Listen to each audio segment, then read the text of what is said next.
땅에 떨어질 때 소리조차 나지 않는 쌀알일지라도 그 무게는 장정의 허리를 부러뜨리고 죄인의 영혼을 사버리기에 충분합니다. 1941년 혹독한 겨울, 경성에서 삶과 죽음의 경계는 나이나 질병이 아니라 한 줌의 희뿌연 쌀로 측정되었습니다. 일제의 강제 수매 정책인 공출이 한반도 전체를 텅 빈 위장으로 만들어 전선에 굶주린 전쟁 기계를 먹여 살리던 때였습니다. 굶주림이 인간의 눈을 멀게 하던 그 시절, 김두한은 암흑가 역사상 가장 기이한 도둑질을 감행했습니다. 훔친 자는 단 한 톨도 가지지 않았고 빼앗긴 자는 억울함을 속으로 삼켜야만 했던 그런 도둑질 말입니다. 12월의 칼바람은 종로시장의 허름한 지붕들을 스치며 가난한 사람들의 보랏빛 살을 면도날처럼 베어냈습니다. 곳곳이 생지옥이었습니다.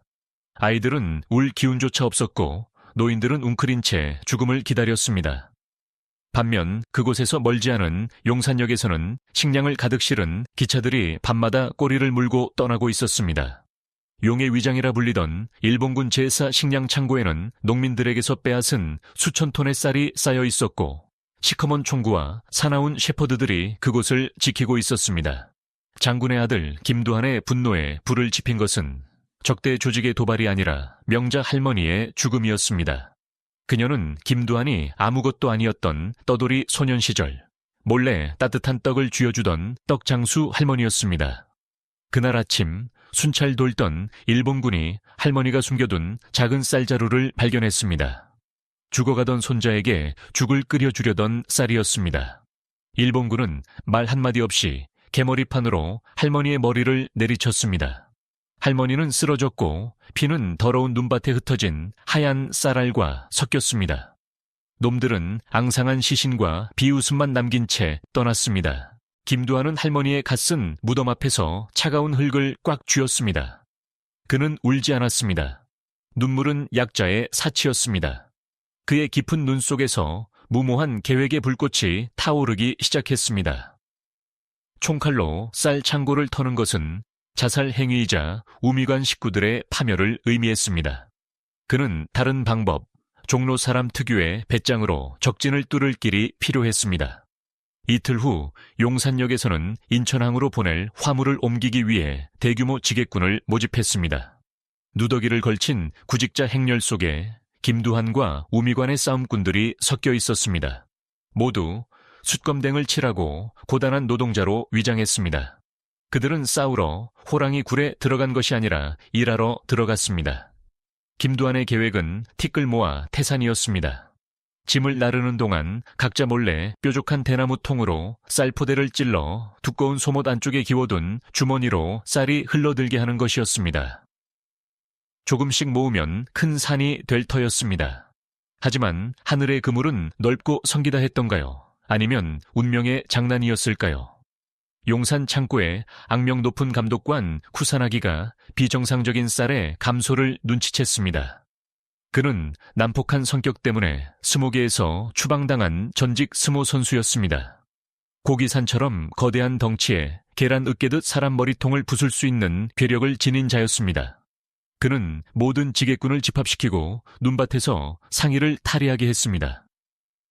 우미관 형제들의 옷 속에 숨겨진 쌀 주머니가 드러나자 쿠사나기는 미친 짐승처럼 포효했습니다. 그는 본보기로 가장 가까이 있는 사람의 목을 베겠다며 칼을 뽑았습니다. 칼날이 허공을 가르던 순간 단단한 팔 하나가 뻗어나와 그의 굵은 손목을 막아냈습니다. 김두한이 대열에서 걸어 나오며 비굴한 연기를 집어치웠습니다. 그는 허리를 곧게 펴고 쿠사나기의 눈을 똑바로 쳐다보며 유창한 일본어로 말했습니다. 칼 거둬라. 무사의 상대는 무사지, 굶주린 백성이 아니다. 쿠사나기는 눈앞의 사내를 알아봤습니다. 야인 김두한의 명성은 일본군 귀에도 들어가 있었습니다. 기름기 흐르는 얼굴에 비열한 미소를 띠며 그가 빈정거렸습니다. 제법이구나, 종로 시궁쥐놈. 내 놈이 이 녀석들 대신 죽고 싶은 개냐? 내기를 하나 하지. 김두한이 차분하게 대답하며 낡은 겉옷을 벗어던지자 흉터투성이지만 강철처럼 단단한 몸이 드러났습니다. 내가 지면 내 목을 가져가라. 하지만 내가 이기면 이 쌀은 사고로 인한 자연 감소로 처리해라. 그리고 내 형제들을 보내줘라. 쿠사나기는 창고가 떠나가라 웃어젖혔습니다. 그는 자신이 천하무적이라 믿었고 신사의 기둥을 밀어 쓰러뜨린 적도 있는 괴력의 소유자였습니다. 좋다. 개미 새끼 밟아 죽이듯 으깨주마. 눈 덮인 차가운 역 광장, 눈부신 탐조등 불빛과 일본군의 총구 아래서 결투가 벌어졌습니다. 거대한 곰과 날렵한 표범의 싸움이었습니다. 쿠사나기는 탱크처럼 돌진했고 그의 손바닥치기와 몸통 박치기는 천근만 근의 무게로 땅을 울렸습니다. 김두한은 끊임없이 움직이고 피하며 간발의 차로 치명타를 피했습니다. 정면 승부는 불가능했습니다. 정확성이 필요했습니다. 한참을 엎치락뒤치락하다 쿠사나기의 인내심이 바닥났습니다. 그는 괴성을 지르며 김두한을 으스러뜨리려 곰처럼 껴안으려 달려들었습니다. 바로 김두한이 기다리던 순간이었습니다. 그의 세수 앞 내다보기는 이미 계산을 마친 상태였습니다. 쿠사나기가 덮치는 순간 김두한은 무게 중심을 낮추며 몸을 비틀어 피하는 동시에 전매 특허인 택견 발차기를 날렸습니다. 머리도 배도 아니었습니다. 굶주린 민족의 한과 온 힘을 실은 그의 발은 쿠사나기의 체중이 실린 무릎 관절을 정확히 강타했습니다. 총소리보다 더 끔찍한 딱 하고 뼈 부러지는 소리가 났습니다. 쿠사나기가 비명을 지르며 거대한 몸을 무너뜨렸습니다. 뒤로 넘어진 것이 아니라 무릎이 박살나 꿇어앉는 꼴이 되었습니다. 공교롭게도 그가 무릎 꿇은 방향은 명자 할머니가 묻힌 종로시장 쪽이었습니다. 김두한은 패배자 앞에 우뚝 섰습니다. 하얀 입김을 내뿜는 그의 눈은 불타오르고 있었습니다. 일어나라. 내 힘은 고작 약탈하는 데 쓰는 것이냐. 우리 종로 사람은 서로를 지키는 데 힘을 쓴다. 그게 네가 패배한 이유다. 일본군들이 총을 쏘려 하자 극심한 고통 속에서도 쿠사나기가 손을 들어 제지했습니다. 잔인한 놈이었지만 적수에 대한 무사로서의 마지막 자존심은 남아있었던 것입니다. 그는 내기에 졌습니다. 보내줘라. 그가 이를 악물고 신음했습니다. 김두한은 형제들을 부축해 일으켰습니다.